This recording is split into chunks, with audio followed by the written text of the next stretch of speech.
योग्य प्रमाण वापरून व टिप्स सहित मस्त अशी रवा टेक्स्चर बासुंदी बनवून तयार झालेली आहे। चला आता डिटेलमध्ये व्हिडिओ बघूया। हॅलो नमस्कार, मी नमिता किचन क्वीन मराठीमध्ये तो सर्वांचं मनापासून स्वागत करते। आज गुढीपाडवा आहे। गुढीपाडव्याच्या व मराठी नववर्षाच्या सर्वांना खूप खूप मनापासून शुभेच्छा। गुढीपाडवा स्पेशल मी आज बासुंदी बनवण्यासाठी मी 1 लिटर दूध घेतलेलं आहे। म्हशीचं दूध आहे, 1 लिटर फुल क्रीम दूध मी घेतलेलं आहे। आता ते आपण फक्त उकळून घ्यायचं, जास्त आटवायची गरज नाही किंवा आठवत बसायची नाही किंवा टाईम वेस्ट करायची गरज नाही। झटपट अशी आपली 10 ते 15 मिनिटांमध्ये मस्त रवा टेक्स्चरमध्ये बासुंदी बनवून तयार होते। त्यासाठी मी एक साथ दूध उकळायला ठेवलं आहे। दुसऱ्या साईडला मी 250 ग्रॅम मी खवा घेतलेला आहे। वजनीप्रमाणे 250 ग्रॅम आहे आणि वाटीप्रमाणे मी 1 वाटी असा हा खवा घेतलेला आहे। 2 ते 3 मिनिटं हा असाच परतून घ्यायचा, म्हणजे आपला मऊ छान असा आपला कलर येतो आहे।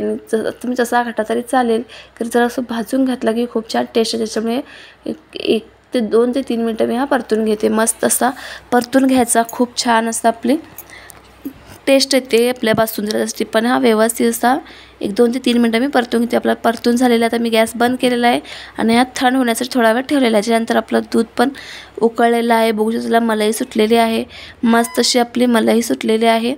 ते ओतून आहे, त्याच्यामुळे आपण हलवत राहायचं, नाही तर आपलं दूध खाली ओतून जातं। त्यासाठी मिक्स करत राहायचं। त्यानंतर आपण 1 वाटी मी त्याच्यामध्ये साखर घेतलेली आहे। वजनीप्रमाणे हे 200 ग्रॅम आहे आणि वाटीप्रमाणे 1 वाटी मी हे घेतले। त्यानंतर 1 मिनिटभर ते परतून घ्यायचं। 1 मिनिट परतून घेतल्यानंतर त्याच्यामध्ये आपलं जे खवा घेतलेला आहे तो खवा आपण याच्यामध्ये घालून घ्यायचा।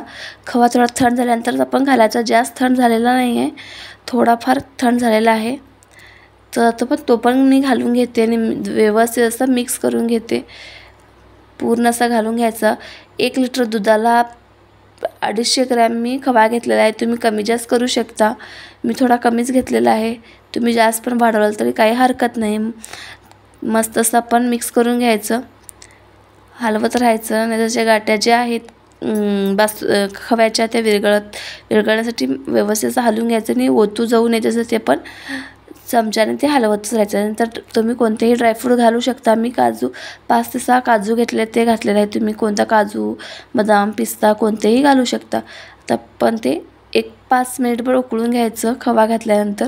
आणि मी एकच वेलची घेतलेली आहे आणि ती वेलची मी अशीच आता कुटून घेतलेली आहे, जास्त बारीक केलेली नाही, एकच घेतलेली आहे। तुम्ही कमी जास्त करू शकता। आता हे व्यवस्थित असं 5 मिनिट उकळून घ्यायचं।